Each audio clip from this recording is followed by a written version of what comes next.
비명을 지르며 무너져 내리는 저 육중한 기와 지붕과 먼지, 구름 속에서 갈기갈기 찢겨나가는 비단 자락을 보십시오. 평생을 천하의 최참판이라 자부하며 백성들의 고열을 빨아올렸던 저 노욕의 권력자가 지금 자신의 앞마당 흙바닥에 코를 박은 채 짐승 같은 울음을 터뜨리고 있습니다. 수십 년간 그 누구도 넘볼 수 없었던 철옹성 같은 담장이 백성들의 성난 함성 속에 허망하게 무너져 내리고 그가 목숨보다 아꼈던 거대한 곡식 창고는 이제 줄인 배를 움켜쥐었던 백성들의 환호성으로 가득 찼습니다. 그런데 이 아수라장 같은 파멸의 현장 한가운데 도무지 어울리지 않는 기이한 물건 하나가 덩그러니 놓여 있습니다. 그것은 시퍼렇게 날이 선 칼도 사람을 위협하는 몽둥이도 아니었습니다. 그저 길가에 버려진 나무 토막보다 못한 여기저기 금이 가고 때가 찌든 낡고 초라한 나무 항아리 하나였습니다. 최참판은 제 손으로 이 보잘것없는 항아리를 끌어안고 피를 토하듯 절규합니다. 천하를 호령하던 절대 권력자를 단 하루아침에 처참한 알거지로 만든 저 나무 항아리의 비밀. 그 통쾌하고도 소름 끼치는 지략의 시작은 하늘조차 백성들을 버린 듯 무심했던 어느 지독한 대가뭄의 해로 거슬러 올라갑니다. 그의 여름 대지는 살아있는 생명체들의 거대한 무덤과도 같았습니다. 장장 수개월 동안 단 한 방울의 은혜로운 비도 허락하지 않는 무자비한 태양은 매일 아침 대지를 불태워버리겠다는 듯 광기 어린 붉은 빛을 뿜으며 솟아올랐습니다. 논바닥은 흉측하게 쩍쩍 갈라졌고 강가에 늘어선 버드나무들은 잎이 누렇게 타들어가며 바스라진 재처럼 변해갔습니다. 마을 사람들의 삶도 무참하게 무너져 내리고 있었습니다. 자식에게 줄 물 한 모금이 없어 자신의 마른 입술만 깨물던 아비와 타들어가는 가슴을 부여잡고 하늘을 향해 소리 없는 비명을 지르던 어미들의 피눈물이 메마른 흙바닥을 적셨습니다. 하지만 그 처절한 절망의 한복판에서 마을 사람들에게 남은 마지막 희망은 오직 한 곳뿐이었습니다. 수백 년의 역사 동안 아무리 지독한 가뭄이 들어도 결코 마른 적이 없다는 마을 가장 깊숙한 곳에 자리한 아주 크고 맑은 우물이었습니다. 그러나 구원을 얻으려 귀여운 백성들을 기다리고 있던 것은 시원한 생명수가 아니었습니다. 마을의 모든 비옥한 땅과 권력을 부정한 방법으로 거머쥔 최참판은 생명과도 같은 그 우물 주위에 감히 누구도 범접할 수 없는 높디 높은 돌담을 쌓아 올렸습니다. 내 땅에서 솟는 물이니 물 한 방울도 오직 내 허락이 있어야 한다는 최참판의 극악무도한 명령 아래 우물가에는 서슬 퍼런 몽둥이를 든 장정들이 배치되었습니다. 담장 밖 발밑에서 어린 갓난아이들이 목이 타들어가 피를 토하며 죽어가고 있었지만 담장 한 채 참판의 귀에는 그 소리가 성가신 파리떼의 날갯짓보다 못했습니다.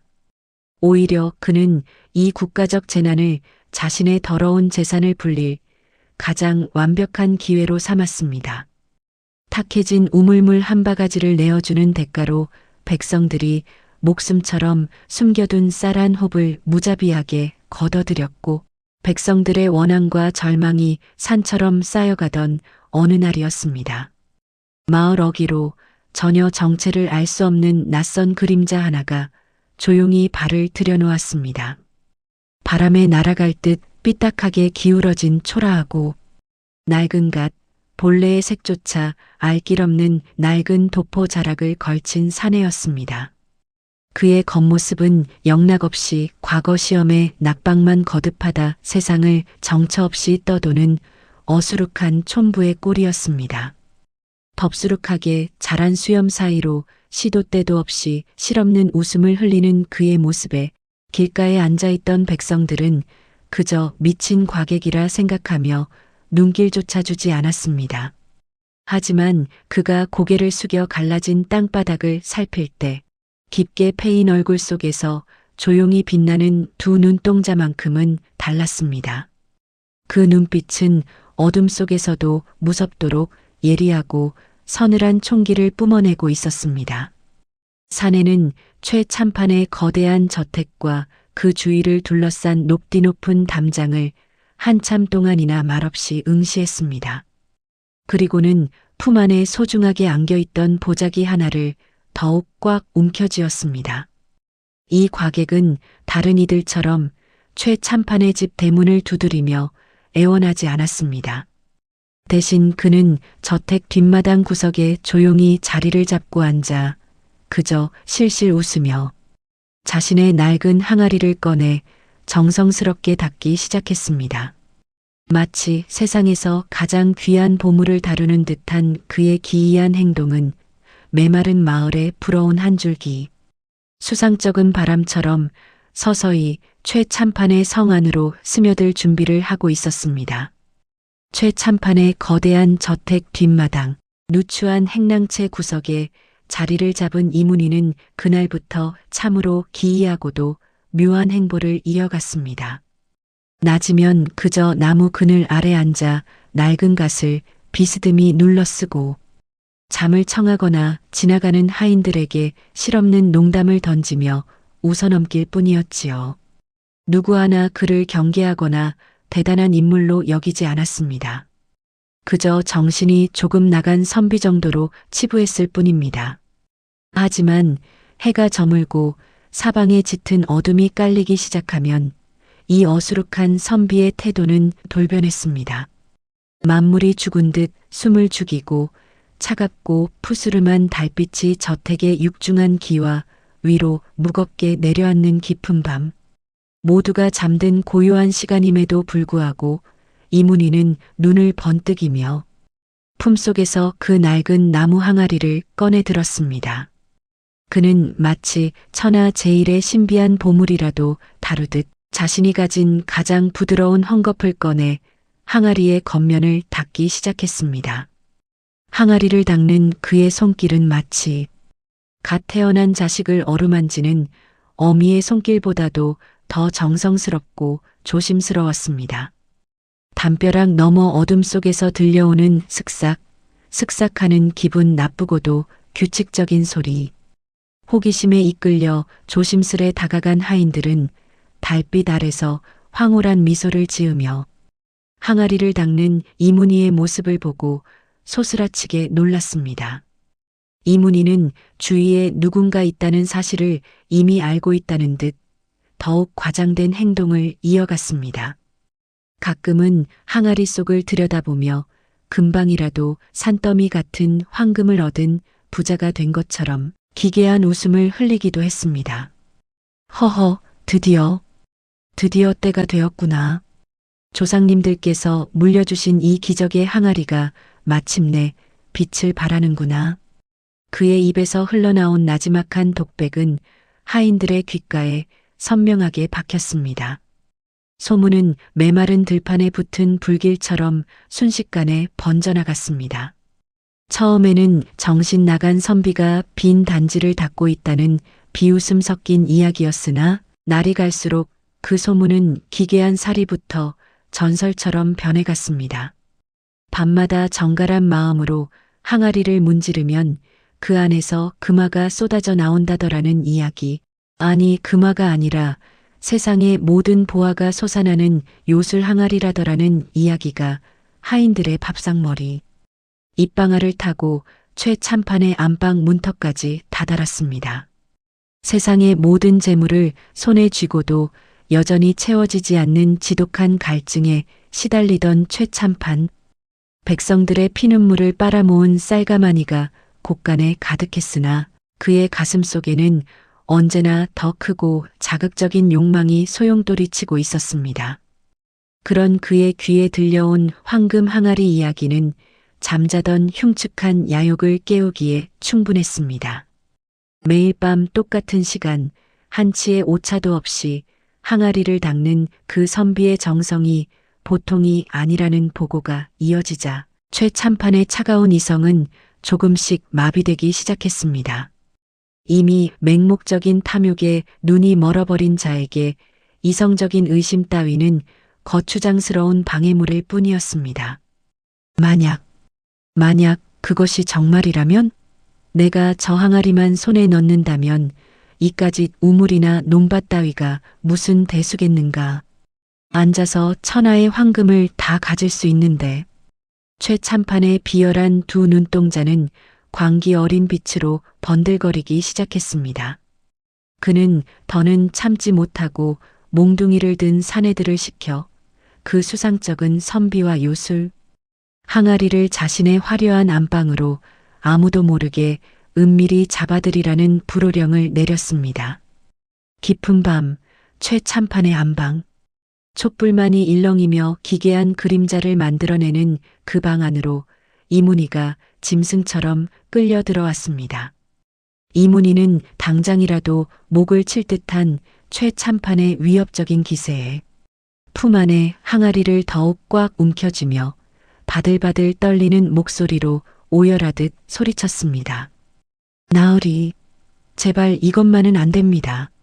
이것은 수십 대 조상님을 거쳐오며 오직 우리 가문의 장자에게만 비방으로 전해 내려온 가보 중의 가보입니다. 이 항아리만은 절대 남에게 보여줄 수 없습니다. 방바닥에 머리를 짓지으며 처절하게 울부짖는 이문희의 모습은 오히려 최참판의 시커먼 소유욕의 거대한 기름을 들이붓는 꼴이 되었습니다. 최참판의 위협과 회유가 한참 동안이나 숨막히게 이어졌습니다. 마침내 이문희는 모든 것을 포기한 듯 서러운 눈물을 훔치며 떨리는 손으로 항아리의 어두운 입구를 아주 조금 열어 보였습니다. 그리고 그 순간이었습니다. 캄캄하고 깊은 항아리 속에서 이문희가 미리 교묘하게 숨겨두었던 진짜 황금 금화한 잎이 촛불에 흔들리는 불빛을 고스란히 받아들이며 숨이 멎을 만큼 영롱한 광채를 뿜어냈습니다. 방 안을 가득 채운 그 황금빛 광채를 목격한 순간 최참판의 머릿속을 지탱하던 마지막 이성의 끈은 경쾌한 소리를 내며 완전히 끊어지고 말았습니다. 금방이라도 바스라질 듯 초라한 나무 항아리 안에서 태양의 조각을 떼어낸 듯 눈부시게 빛나는 진짜 금화를 확인한 최참판. 그의 심장은 터질 듯 거칠게 요동치기 시작했습니다. 지금까지 백성들의 고열을 쥐어짜며 모았던 그 수많은 쌀가마니들이 이제는 길가의 더러운 돌멩이보다 못해 보였습니다. 최참판은 이제 앞뒤를 가릴 처지가 아니었습니다. 그는 짐승 같은 거친 숨을 내쉬며 이문희의 바짓가랑이를 붙잡고 바닥에 엎드렸습니다. 선비님, 아니 나으리, 제발 이 항아리를 내게 파시오. 내가 원하는 건 무엇이든 다 주겠소. 내 모든 재산, 내 모든 곳간, 그리고 저 우물까지 다 내어줄 테니 제발 저 항아리를 내게 넘겨주시오. 최참판의 처절한 애걸에 이문희는 못 이기는 척 허허로운 웃음을 지으며 고개를 끄덕였습니다.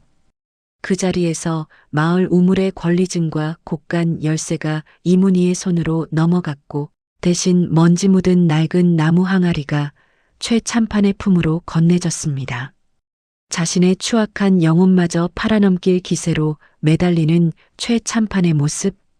세상에서 가장 교활한 포식자가 스스로 파놓은 탐욕의 수렁 속으로 깊숙이 발을 내디디는 순간이었습니다.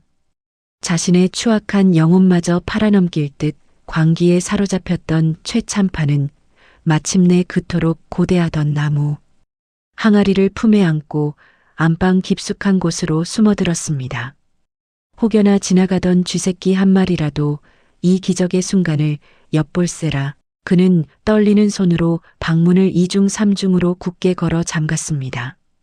이제 그의 눈앞에는 수십 년간 백성들의 피눈물을 짜내 모았던 산더미 같은 쌀가마니도 마을의 생명줄인 우물의 소유권 문서도 남아있지 않았습니다. 오직 눈앞에 초라하고 낡은 나무 항아리 하나만이 그의 전 재산이자 마지막 희망이 되어 놓여 있을 뿐이었지요. 최 참판은 밥과 물조차 거른 채 뜬 눈으로 밤을 지새우며 항아리에 매달리기 시작했습니다. 고운 비단옷을 입은 그의 뚱뚱한 몸은 어느새 식은 땀으로 흠뻑 젖어들었고 부드러웠던 살갑과 두 손은 흉하게 부르터 피가 맺히기 시작했습니다. 하지만 그는 고통조차 느끼지 못하는 듯 했습니다. 금방이라도 영롱하고 묵직한 금화가 폭포수처럼 쏟아져 내려 방 안을 가득 채울 것이라는 미친 망상만이 그의 머릿속을 지배하고 있었기 때문입니다. 그는 굶주린 짐승처럼 헉헉대며 그 낡은 나무 바닥을 문지르고 또 문질렀습니다. 슥싹, 슥싹 소리가 정적을 깨고 울려 퍼질 때마다 그는 곧 쏟아질 황금의 소리를 상상하며 기괴한 미소를 지었습니다. 그러나 시간은 무심하게 흘러갔고 야속하게도 그 낡아빠진 항아리 안에서는 단 한 잎의 굴이 동전은커녕 쇳가루 한 톨조차 떨어지지 않았습니다. 길고 고통스러웠던 밤에 짙은 어둠이 서서히 물러가고 찢어진 창호지 너머로 차갑고 푸스름한 새벽동이 터오기 시작했습니다. 방 안을 환하게 밝히는 아침 햇살은 최 참판의 헛된 꿈을 무참히 부수는 비수가 되어 날아왔습니다. 마침내 모든 것이 허상이었음을 직감한 최 참판이 텅 빈 항아리에 메마르고 거친 바닥을 확인했을 때 그의 얼굴은 자신의 어리석음에 대한 배신감과 세상을 당장이라도 부숴버릴 듯한 극단의 분노로 시뻘겋게 달아올랐습니다. 지옥의 악기처럼 일그러진 그의 몰골은 차마 눈뜨고 볼 수 없을 만큼 참혹했습니다.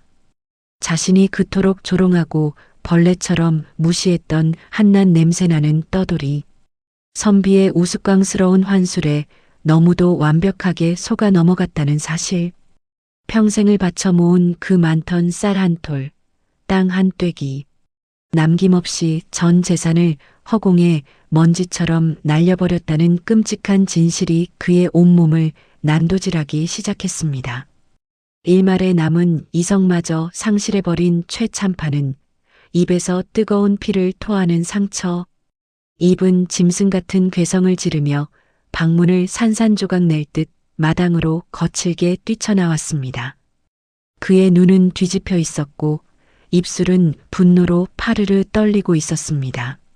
마당 한가운데에는 아침 햇살을 맞으며 너무도 태연하고 평온한 낯빛으로 보찜을 꾸리고 있던 이문희가 있었습니다. 최 참판은 미친 개처럼 사납게 달려들어 이문희의 낡은 옷깃을 찢어버릴 듯 움켜쥐었습니다. 감히 근본 없는 떠돌이 주제에 자신을 속여 전 재산을 가로채려 하느냐며 당장 내 놈의 사지를 찢어 개먹이로 주겠다고 길길이 날뛰며 살기를 내뿜었습니다. 바로 그 일촉즉발의 순간이었습니다. 이제껏 세상에서 가장 어수룩해 보이던 이문희의 퀭한 눈빛이 일순간 세상을 단번에 두 동강 낼 듯한 날, 선 명검의 검기처럼 차갑고 매섭게 돌변했습니다. 바람이 불지도 않았건만 그의 낡고 해진 도포 자락이 거칠고 강렬하게 펄럭였습니다. 그리고 아침에 매서운 흙먼지 사이로 5마리의 늠름한 말이 선명하게 새겨진 둥근 쇠조각 하나가 압도적인 빛을 발하며 차가운 허공을 무겁게 갈랐습니다. 그것은 백성들의 고열을 빠는 썩어빠진 탐관 오리들의 숨통을 무자비하게 끊어놓는 저승사자의 인장이자 국왕의 절대적인 권위와 정의를 상징하는 암행어사의 지엄한 마패였습니다. 암행어사 출두야. 벼락같이 터져나온 그 지엄한 한마디가 메마르고 찢어진 하늘을 산산조각 낼 듯 장엄하게 울려 퍼졌습니다. 그와 동시에 밤새도록 저택 담장 너머에서 숨을 죽이고 잠복해 있던 수십 명의 건장한 역졸들이 천지를 진동하는 맹수 같은 함성을 지르며 거대한 해일처럼 저택 안으로 들이닥쳤습니다. 방금 전까지만 해도 아나무인으로 하늘 무서운 줄 모르고 날뛰던 최참판은 자신의 두 눈으로 보고도 믿을 수 없는 이 파멸적인 현실 앞에 영혼이 부서지고 말았습니다. 허공에서 번뜩이는 마패의 압도적인 위험 앞에 그는 두 다리에 힘이 풀린 채 차가운 흙바닥에 풀썩 주저앉아 버렸습니다.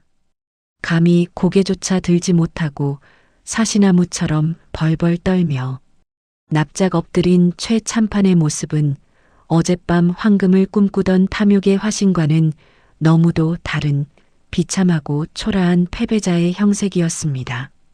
하늘이 세상 만물에게 공평하게 내려준 생명수인 물을 개인의 사사로운 이익을 위해 볼모로 잡고 굶주린 백성들의 피눈물을 잔혹하게 삼켜버린 그 용서받지 못할 죄.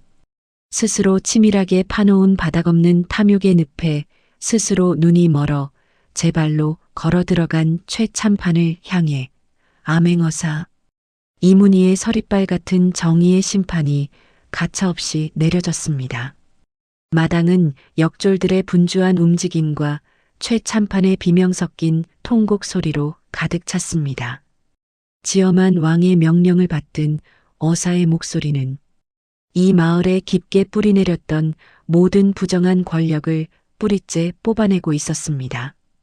권력의 단꿈은 허망하게 흩어졌고 이제 최참판에게 남은 것은 자신이 그토록 조롱했던 백성들이 겪어야 했던 그 끔찍한 절망과 차디찬 감옥의 어둠뿐이었습니다.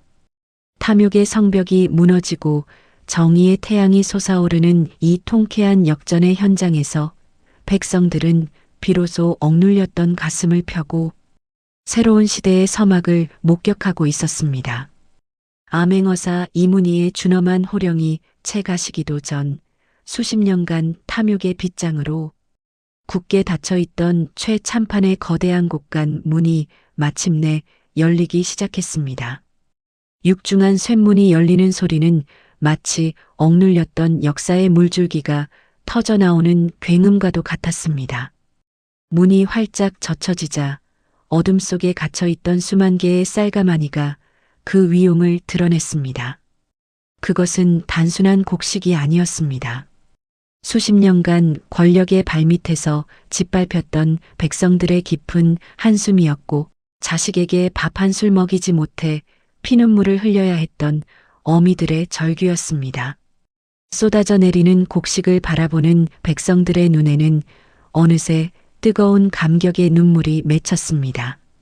억울함에 굳게 맺혔던 가슴 속 응어리가 녹아내리며 마을 곳곳에서는 땅을 치며 우는 통곡과 하늘을 찌르는 환호성이 동시에 터져나왔습니다. 본래의 진정한 주인이었던 굶주린 백성들의 따뜻한 품으로 곡식이 돌아가는 광경은 그 자체로 거대한 정의의 실현이었습니다. 하지만 진정한 해방은 마을 한가운데 하늘 높은 줄 모르고 오만하게 솟아있던 우물의 담장에서 시작되었습니다. 암행어사의 지엄한 명령이 떨어지자마자 억압에서 깨어난 백성들은 망치와 곡괭이를 들고 담장으로 달려들었습니다. 천둥 같은 굉음과 함께 절대로 무너지지 않을 것 같던 장벽이 허물어지기 시작했습니다. 캄캄한 돌담 속에 갇혀 빛을 보지 못했던 맑고 투명한 생명수가 시원하게 솟구쳐 올랐습니다. 메마른 대지를 적시며 흐르는 그 물줄기는 백성들의 새까만 가슴 속 상처까지 깨끗이 씻어내렸습니다. 백성들은 앞다투어 달려가 그 시원한 물에 얼굴을 씻고 타들어가던 목을 축이며 다시는 탐욕의 생명을 빼앗기지 않겠다는 정의의 기쁨을 만끽했습니다. 이를 따뜻한 바람이 불어오는 높은 언덕 위에서 조용히 지켜보던 사내가 있었습니다. 부정한 탐과 놀이를 벌할 때 내뿜었던 매서운 위험을 말끔히 거둔 암행어사 이문이었습니다. 그는 어느새 처음 이 마을에 발을 들여놓았을 때처럼 낡고 헐렁한 도포, 차림의 어수룩한 과객으로 돌아가 있었습니다. 자신을 향해 만세를 부르고 눈물을 흘리는 백성들을 뒤로 한 채 이문희는 남모를 흐뭇한 미소를 지으며 가벼운 발걸음으로 마을을 떠났습니다. 어떤 명예나 영광도 바라지 않고 묵묵히 새로운 임무를 향해 길을 떠나는 그의 든든한 뒷모습 위로 백성들의 진심, 어린 축복이 봄날의 꽃바람처럼 살포시 내려앉아 배웅하고 있었습니다. 반면 타인의 피눈물까지 모조리 앗아가려 했던 오만한 최참판의 말로는 비참하기 그지없었습니다. 그는 결국 자신이 평생을 바쳐 맹목적으로 쫓던 그 허망한 요술, 항아리처럼 속이 텅 빈 알거지가 되어 차디찬 감옥의 어둠 속에 갇혔습니다. 최참판이 제 목숨을 내걸고 그토록 미친 듯이 원했던 그 기적의 요술 항아리. 정작 그 항아리 속에 없었던 것은 눈부신 황금이 아니라 고통받는 이웃을 향한 한 줌의 연민과 인간으로서 마땅히 지녀야 할 따뜻한 양심이었습니다. 시청자 여러분, 두 손에 꽉 움켜쥐려 힘을 줄수록 오히려 손가락 사이로 허망하게 빠져나가는 것이 바로 어리석은 인간의 욕망입니다. 반대로 내 것을 기꺼이 남과 나눌수록 우리 영혼의 곳간은 더욱 풍성하고 아름답게 채워지는 것이 세상의 절대적인 이치이지요. 어쩌면 오늘 하루 고단한 삶을 살아가는 주변의 이웃에게 건네는 따뜻한 물 한 잔의 위로와 다친 마음을 녹이는 다정한 말 한마디야말로 우리의 삶을 진짜 황금빛으로 채워주는 진정한 마법의 항아리가 아닐까 생각합니다. 긴 시간 동안 이 통쾌하고도 가슴 벅찬 이야기에 귀를 기울여 주셔서 진심으로 감사합니다. 여러분의 마음 깊은 곳에도 시원한 우물물 같은 평화가 가득하시길 빌겠습니다. 영상이 좋으셨다면 좋아요와 구독으로 함께해 주십시오. 그럼 다음 시간 가슴속을 울리는 또 다른 재미있고 감동적인 옛날 이야기로 다시 찾아뵙겠습니다. 오늘 하루도 평안하십시오. 진심으로 감사합니다.